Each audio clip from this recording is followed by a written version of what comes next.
5교시 시작하도록 하겠습니다. 토지거래 허가제 시험에 2문제 정도 출제됩니다. 국토부 장관 또는 시도지사가 토지 투기입니다. 주택 투기가 아니라 토지 투기가 성행하거나 성행할 우려가 있는 지역에 대해서 우려가 있어도 지정할 수 있습니다. 미래 요건으로 5년 동안이 아니라 5년 범위 내에서 지정할 수 있습니다. 시험에 계속 투기가 되고 있는 경우 7년 지정할 수도 있다 했는데 X입니다. 최대 5년 범위 내에서만 지정할 수 있습니다. 둘 이상의 시도에 걸쳐 있으면 국토부 장관, 같은 시도 안에 있을 경우에는 시도의사가 지정을 하는데, 다만 같은 시도 안에 있어도 국가가 개발 사업을 하여 투기가 성행할 우려가 있는 경우에는 국토부 장관이 직접 지정할 수 있습니다. 그래서 세종시 같은 데에는 국토부 장관이 직접 지정을 했습니다. 허가 대상은 토지, 그러면 아파트는 허가 받아야 안 받아야? 아파트 토지만 허가 받는데 아파트는 집합건물 소유 및 관리에 관한 법률에 의해서 아파트는 토지 지분도 같이 거래해야 되죠. 그래서 허가 받아야 됩니다. 아파트 토지만 허가 받습니다. 단독주택 건물만 취득하는 경우 허가 안 받아도 됩니다. 근데 판례가 단독주택을 토지와 건물을 같이 취득하려고 했는데 토지에 대한 허가가 안 나오니까 그러면 건물만 취득하겠다. 그거는 안 된다는 게 판례입니다. 자, 소유권, 지상권에 관한 유상계약이나 예약의 경우에 허가받습니다. 예약, 가등기도 허가받아야 됩니다. 시험에 과거 이게 2017년까지는 국토유기획 및 이용에 관한 법률에 있었습니다. 공법이었어요, 이게. 그 당시 시험에 나왔는데 다음 중 허가받아야 되는 권리는 지상권, 지역권, 전세권, 임차권 이렇게 나왔는데 답은 전세권이 아니라 지상권이 답이었습니다. 근데 모두 정답으로 인정됐어요. 그 이유가 지상권이 유상인지 무상인지를 표시하지 아니하였으므로 전세권은 전세금이 요소이지만 지상권은 지료가 요소가 아니어서 지료에 관한 약정이 없는 이상 지료의 지급을 구할 수 없는 점에 비춰보면 모두 정답으로 인정함이 상당하다. 이런 행정심판 결정 내용이 있기는 합니다.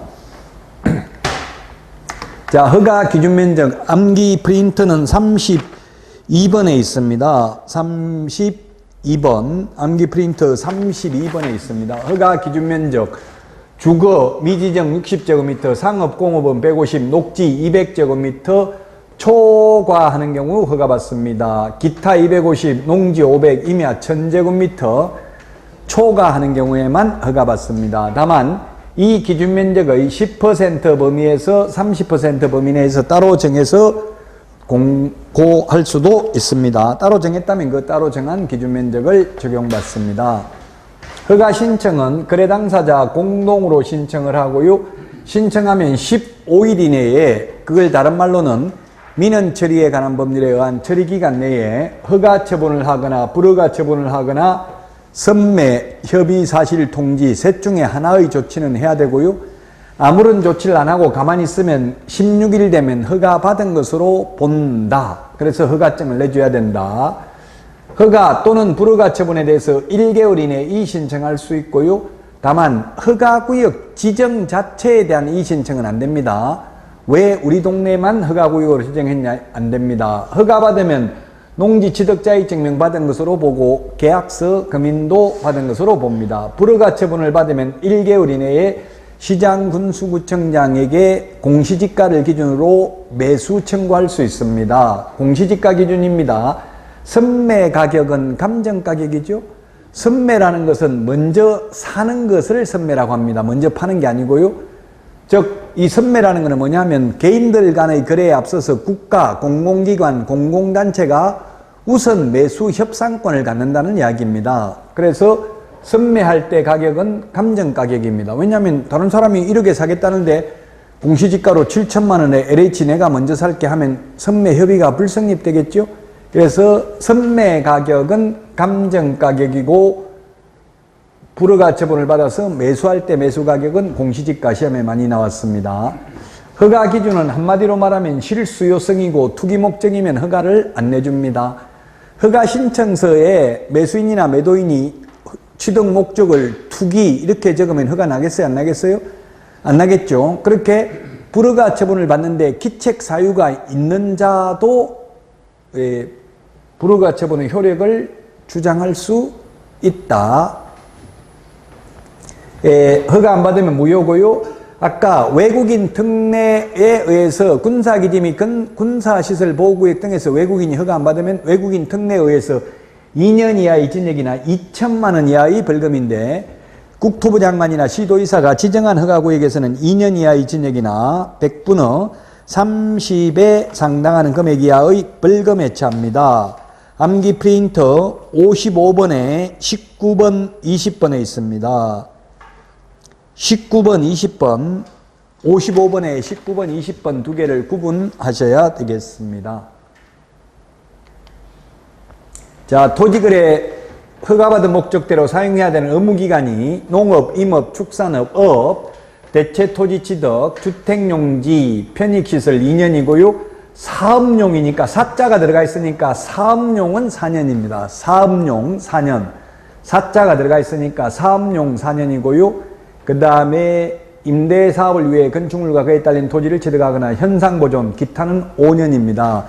암기 프린트는 32번에 동그라미 6번에 보면은 의무기간 나와 있습니다. 32번에 동그라미 6번에 있습니다. 자, 선매 협의 절차입니다. 우선 협상 대상자로 지정돼서 선매 먼저 살려면은 허가 신청이 있으면 15일 이내에 선매 협의 사실을 통지해 주고요. 허가 신청이 있은 날로부터 1개월 이내에 선매자를 지정해서 통지합니다. LH가 우선 협상자로 지정됐으니 LH하고 선매 협의를 해보십시오 하면은 15일 이내에 선매 협의를 착수해야 되고요. 선매자 지정 통지받은 날로부터 1개월 이내에 선매 협의를 완료해야 되고 선매 협의 완료 조서 제출도 해야 됩니다. 자, 1개월이 5번 나옵니다. 토지거래 허가와 관련해서 암기 프린터 45번에 4, 5, 6, 7, 8 45번에 4, 5, 6, 7, 8 45번에 4, 5, 6, 7, 8 5번 나옵니다. 1개월이라는 표현이. 자, 선매 협의를 협의가 불성립됐을 때에는 지체 없이 불허가 처분해야 되는 게 아니라 허가 또는 불허가 처분을 해야 되고요. 선매 가격은 감정 가격이라 했고요. 선매 대상 토지는 공익사업용 토지이거나 또는 허가받은 목적대로 이용하고 있지 않는 토지입니다. 이용하고 있지 않는 토지가 되겠습니다. 자, 기출문제입니다. 허가구역 3일 후에 효력 발생한다. 5일 후에 효력 발생합니다. 처음 지정했을 때는 재지정, 축소, 해제의 경우 즉시 효력이 발생합니다. 자, 그 다음에 180제곱미터인 경우에는 허가가 필요 없다 했는데 주거지역이 얼마였습니까? 60제곱미터 초과하면 허가받아야 되죠? 그래서 60제곱미터 초과하면 허가받아야 되니까 허가 필요합니다. 자, 그 다음에 10년간 허가받은 목적대로 사용해야 된다 했는데 최대 5년이죠? 최대 5년입니다.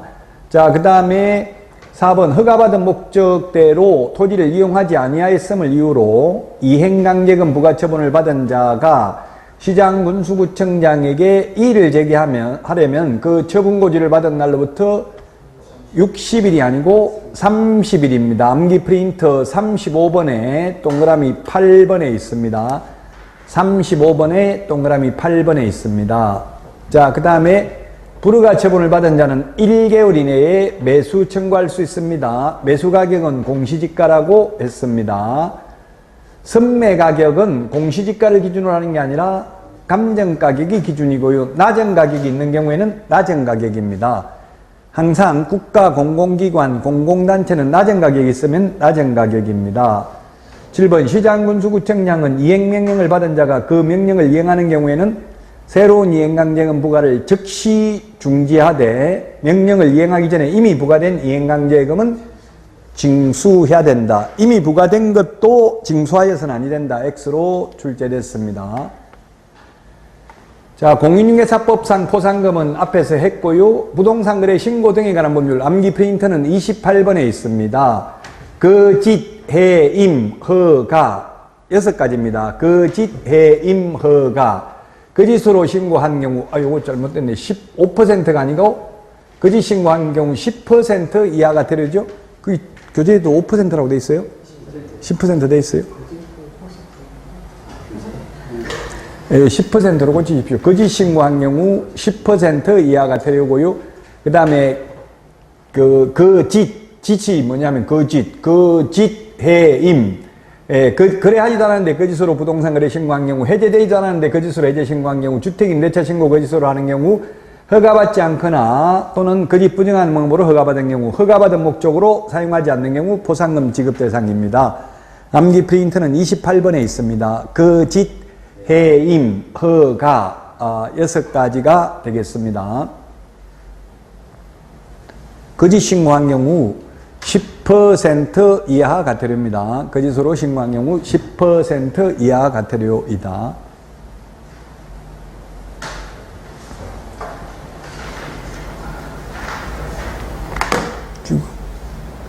이 사진 하나 찍으라고 10%. 5%가 아니고 10% 이하 과태료입니다. 포상금이 시험에 과거에 2문제 나왔습니다. 공인중개사법 1문제, 부동산 거래 신고 등에 관한 법률 1문제. 자, 그 다음에 포상금 지급 조건은 거짓 해임, 요거에 신고해야 되는 거는, 행정기관에 의해서 적발되기 전에 신고하고 증거 자료를 제출해야 되고, 과태료가 부과된 경우에 포상금 지급합니다. 그 다음에 5번은 허가받지 않거나 부정한 방법으로 허가받은 경우는 공소제기 또는 기소유예 결정이 있어야 되고요. 허가받은 목적으로 사용하지 않는 경우에는 이행명령이 있어야 됩니다. 자, 그 다음에 포상금을 지급하지 않는 것은 공무원이 직무와 관련하여 신고한 경우, 그 다음에 위반 행위를 한 자가 신고한 경우, 익명, 가명으로 신고한 경우에는 포상금을 지급하지 않습니다. 자, 포상금, 부동산 거래 신고 등에 관한 법률은 접수된 날로부터 2개월 이내에 시군구 재원입니다. 100%. 과태료 부과되는 경우는 과태료 금액의 20%가 포상금이고요. 한도액이 1,000만 원입니다. 나머지는 50만 원이고요. 2명 이상이 공동으로 신고하면 균등 배분, 그 다음에 2인 이상이 각각 신고한 경우에는 최초로 신고한 자만 포상금을 지급합니다. 자, 부동산 매매 계약에 관하여 신고하지 않도록 하는 행위는 포상금 지급 대상은 아니고, 요거는 500만 원 이하의 과태료 대상입니다. 그 다음에 시군구 재원으로 충당합니다. 공인중개사법은 국고에서 50% 보조할 수 있고요. 접수된 날로부터 2개월 이내에 포상금 지급합니다. 2명 이상이 각각 신고 고발한 경우에는 균등 배분이 아니라 최초로 신고한 자입니다. 포상금 지급이. 자, 벌칙입니다. 부당하게 재산상 이득을 취득할 목적으로, 이 말이 들어가면은 거래하지도 않았는데 거짓으로 신고한 경우, 해제되지도 않았는데 거짓으로 해제 신고한 경우는 3년 이하 2천억이나 3천만 원 이하의 벌금이고요. 만약 부당하게 재물이나 재산상 이득을 취득할 목적으로 이 말이 없으면 3천만 원 이하의 과태료가 되겠습니다. 군문, 천생야, 군사기지 및 군사시설 보호구역, 그 다음에 문화유산, 그 다음에 천연기념물, 생태경관보전지역, 야생생물 특별보호구역에서는 특례에 의해서 허가 안 받으면 2년 이하의 징역이나 2천만 원 이하의 벌금. 아까 이거 암기 프린트 55번에 19번, 20번 두 개 구분하라고 했죠? 자, 그 다음에 3천만 원 이하의 과태료. 부당하게 재물이나 재산상 이득을 취득할 목적으로 이 말이 없으면 3천만 원 이하의 과태료가 되겠습니다. 암기사항이니까 넘어가겠습니다. 과태료 금액은, 이게 거짓 신고한 경우 100분의 10% 이하 과태료로 받겠다고 옛날에 5%였는데, 거래 대금 지급 증명 자료 외의 자료를 제출하지 않는 경우는 500만 원 이하의 과태료, 거래 대금 지급 증명 자료를 제출하지 않는 경우는 3천만 원 이하의 과태료죠.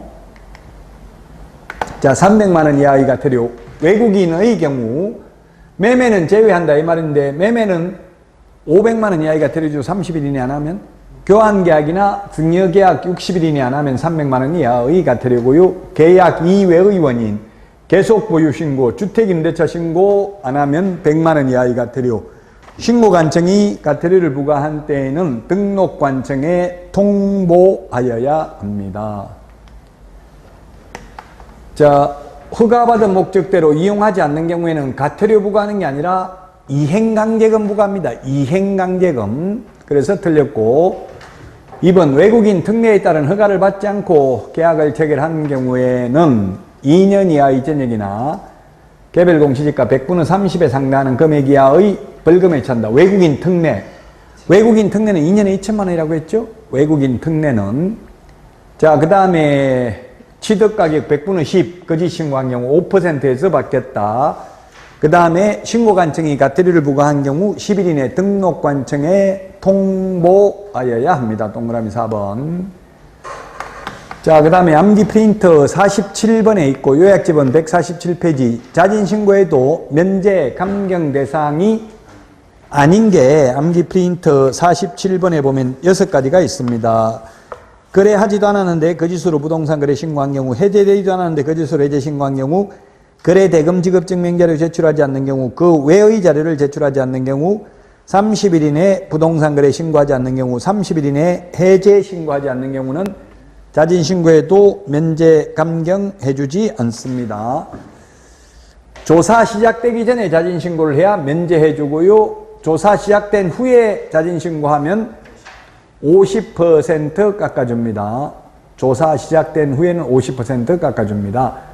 자, 이런 거는 자진 신고하면 면제 감경을 해준다는 이야기입니다. 안 해주는 걸 암기 프린트 47번에 적어놨고요. 그 다음에 조사 시작된 후에는 50% 깎아줍니다. 자진 신고하려는 부동산 등의 거래계약과 관련하여 국세기본법, 지방세법 등 관련 법령을 위반한 사실 등이 관계기관으로부터 조사기관에 통보된 경우, 그 다음에 자진 신고한 날부터 과거 1년 이내에 자진 신고를 하여 3회 이상 과태료 감경 면제받은 경우, 완전 상습범이어서 네 번째 자진 신고할 때는 면제 감경을 안 해줍니다. 자진 신고에도 면제 감경 대상 아닌 거, 이게 암기 프린터 47번에 6개가 있습니다. 자진 신고에도 면제 감경 해주지 않는 거. 자, 여기까지가 이제 부동산 거래 신고 등에 관한 법률. 여기까지만 하면 거의 35문제 맞춘다고요. 이제 남은 게 5문제 정도밖에 없어요. 확인 설명서 서식 4가지 서식이 있습니다. 4가지 서식 비교하는 건데요. 내진 능력, 그 다음에 내진 설계 적용 여부는 1, 2의 서식만, 민간임대 등록 여부도 1, 2의 서식만, 계약갱 신용권 행사 여부도 1, 2의 서식에만 기재합니다.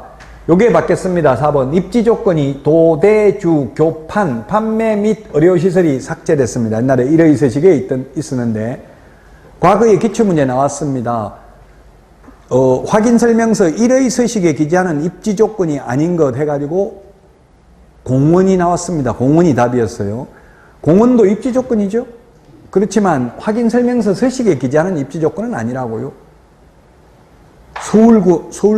서울숲, 뭐 이런 거, 숲세권, 포레스트, 이런 거 집값에 영향을 미칩니다. 그러나 확인설명서 서식에 기재하지는 않습니다. 판매 의료시설도 기재하다가 이번에 7월 10일부로 삭제됐습니다. 도대주교, 판에서 도대주교, 이제 2의 서식은 도대주, 3의 서식은 도대만 기재합니다. 비선호시설은 1의 서식하고 3의 서식만 기재합니다. 그 다음에 재산세는 모든 서식 기재되지만 종부세는 1, 2의 서식만 6월 1일 소유자가 납세의무를 부담한다는 게 기재되고요. 모든 서식 공통적으로 기재되는 게 대권 잡으면 금세 실수한다. 금세 실수한다.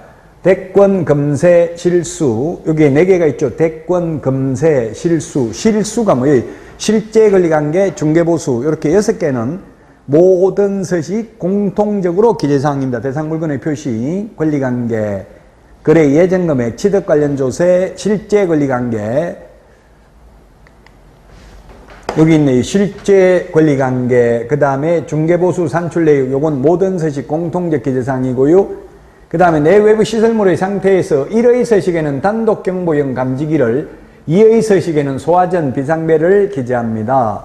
그 다음에 1의 서식은 벽면, 바닥면 및 도배 상태를 모두 기재하는데 2의 서식에는 도배 상태는 기재하지 않습니다. 그 다음에 환경조건, 일조량, 소음, 진동은 1의 서식에만 기재합니다. 중개보수는 모든 서식 다 기재하는데 중개보수 지급시기도 기재하도록 되어 있다.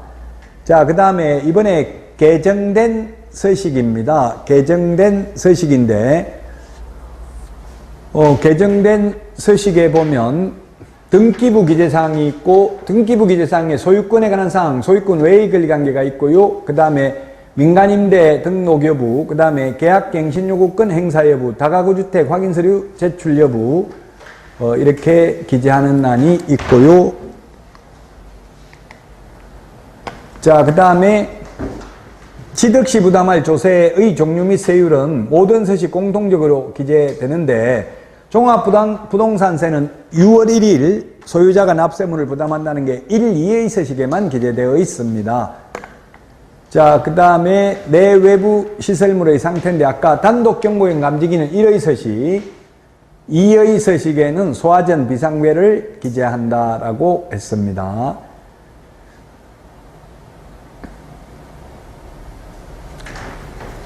이런 거는 시험 혹시 문제 나오면 풀어보시면 됩니다. 이걸 다 서식을 알기는 쉽지는 않아요. 자, 벽면, 바닥면 및 도배 상태가 되겠는데 1의 서식은 모두 다 체크를 합니다. 근데 2의 서식은 뭐는 안 한다고 했어요? 도배 상태는 체크 안 한다고 했죠? 확인설명서 서식이 되겠고요. 요번에 7월 2일 날 개정된 거는 주거용 오피스텔도 이제 1의 서식에 기재하도록 했고요. 그 다음에 확인설명 근거자료에 확정일자 부여 현황, 전입세대 확인서, 국세, 지방세, 완납증명서 체크했는지, 제출했는지 체크하도록 기재하는 난이 있습니다. 그 다음에 요 빨간 글씨가 개정됐습니다. 확정일자 부여 현황 정보, 국세, 지방세, 체납 정보, 전입세대 확인서 제출했는지 안 했는지, 최우선 면제, 서울에서 1억 6,500만 원 이하인 경우 5,500만 원까지 이런 것도 적어줘야 되고요.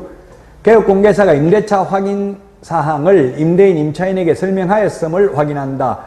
임대인, 임차인, 개업공개사 서명 또는 날인하는 난이 있습니다. 요거는 매매인 경우에는 비워놔도 된답니다. 공란으로 비워놔도 된다는 게 국토부 유권 해석입니다. 자, 관리에 관한 사항인데요. 이 관리비를 얼마인지, 그 다음에 전기요금, 수도요금, 가스요금 이런 게 포함인지 아닌지, 임대인이 직접 부과하는 건지, 관리규약에 따르는지 이런 걸 체크하도록 되어 있다. 이렇게 한 이유가 뭐냐면 주택임대차 신고를 안 하려고 관리비를 부풀리고 월세를 줄이는 경향이 있어가지고 이렇게 신설됐습니다. 자, 그 다음에 지역난방이 하나 더 추가됐고요. 그 다음에 현장 안내 중개보조원이 했는지 여부, 고지 여부에 고지했다고 체크하지 안 했다고 체크하면 500만 원 이하의 과태료가 되겠습니다. 자, 아파트를 제외한 주택의 경우 단독경보형 감지기 설치 여부는 개업공개사 세부 확인 사항이 아니다 했는데 세부 확인 사항입니다. 세부 확인 사항은 의뢰인한테 물어봐야 할 수 있는 게 세부 확인 사항이고요. 기본 확인 사항은 의뢰인한테 물어보지 않아도 개업공개사 혼자서 알아낼 수 있는 게 기본 확인 사항입니다. 벽면, 바닥면 및 도배 상태는 매도, 임대 의뢰인에게 자료 요구하여 확인한 사항을 적습니다. 그 다음에 건축물의 내진 설계 여부와 내진 능력은 개업공개사 기본 확인 사항이다. 예, 요건 건축물 대장 보면 나오기 때문에 주인한테 물어봐도 주인도 몰라요. 건축물 대장에 기재되어 있으니까 기본 확인 사항이고요. 그 다음에 4번 당해 중개인을 한 소속공인계사가 있는 경우에는 소속공인계사와 함께 서명 또는 날인하는 게 아니라 서명 및 날인합니다. 비선호시설은 1의 서식하고 3의 서식에만 기재합니다. 비선호시설은 1의 서식하고 3의 서식만 기재합니다. 그래서 4가지 서식 모두 다 기재한다 해서 틀렸습니다. 양식에는 그 개업공개사만 나오고 소속공인은 안 나왔는데 그냥 거기다 하는 건가요? 어디에 안 나와 있다고요? 소속공인계사가 안 나와 있다고요? 맨 마지막에 있을 텐데 맨 마지막에.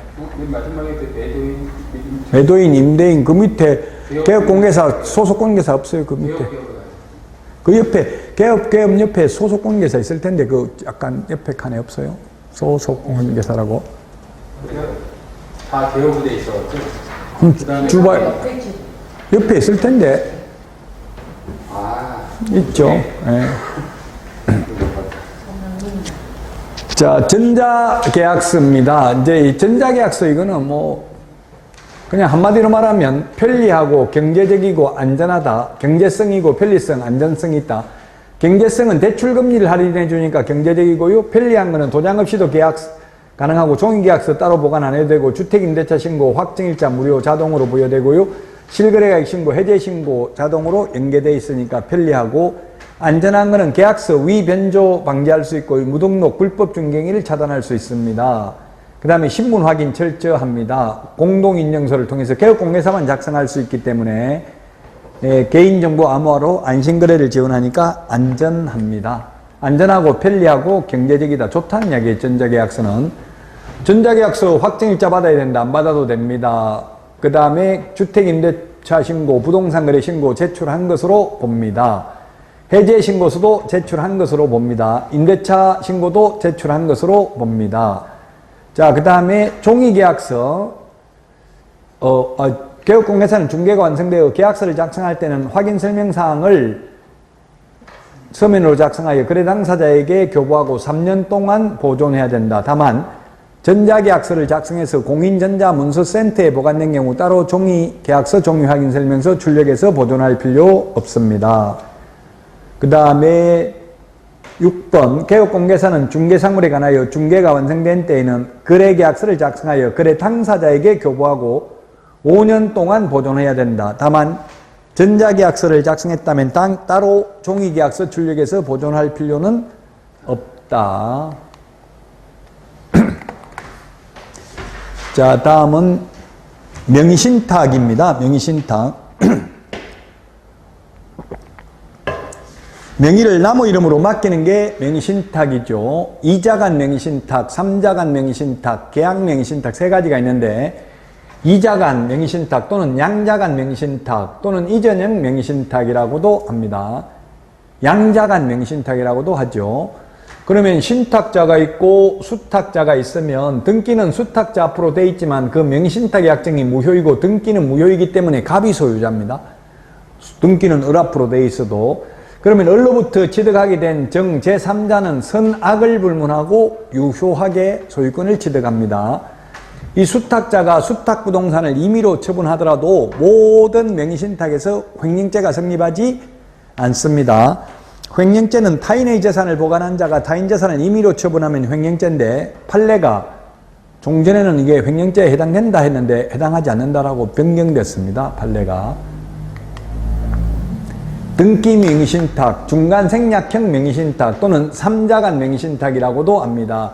갑이 있고 을이 있고 병이 있으면 갑과 을 간의 명의신탁 약정은 무효이고요. 그로 인한 물권 변동 효력도 무효입니다. 그러나 갑과 병 간의 매매 계약은 유효합니다. 그 매수인이 돈을 매도인에게 지급했으면 매도인은 등기를 이렇게 갑 앞으로 넘겨줘야 되는데 갑하고 을이 약속되어 있기 때문에 병으로부터 바로 을로 명의를 넘기기로 한 약정은 효력이 없고 등기도 무효입니다. 그러나 이 을로부터 취득하게 되는 제3자 정은 선악을 불문하고 유효하게 소유권을 취득합니다. 모두 명의신탁 세 가지 유형 모두 다 수탁자가 수탁부동산을 임의로 처분하더라도 형법상 횡령죄의 죄책은 성립하지 않습니다. 소위 계약 명의신탁 또는 위명 명의신탁입니다. 갑 전주가 있고요. 을 매수인이 있고 병 매도인으로부터 을이 병한테 가서 샀지만 을은 사실 갑이 돈을 대줬습니다. 이 명의신탁 약정 무효이고 그로 인한 물권 변동 효력도 원래는 무효입니다. 그런데 예외적으로 매도인이 선의인 경우만 유효합니다. 매도인이 악이면 무효입니다. 그러면 선이면 등기도 유효하고 매매계약도 유효합니다. 제3자는 을로부터 취득하게 된 정 제3자는 선악을 불문하고 유효하게 소유권을 취득합니다. 모든 명의신탁 모두 횡령죄에 해당되지 않는다 했습니다.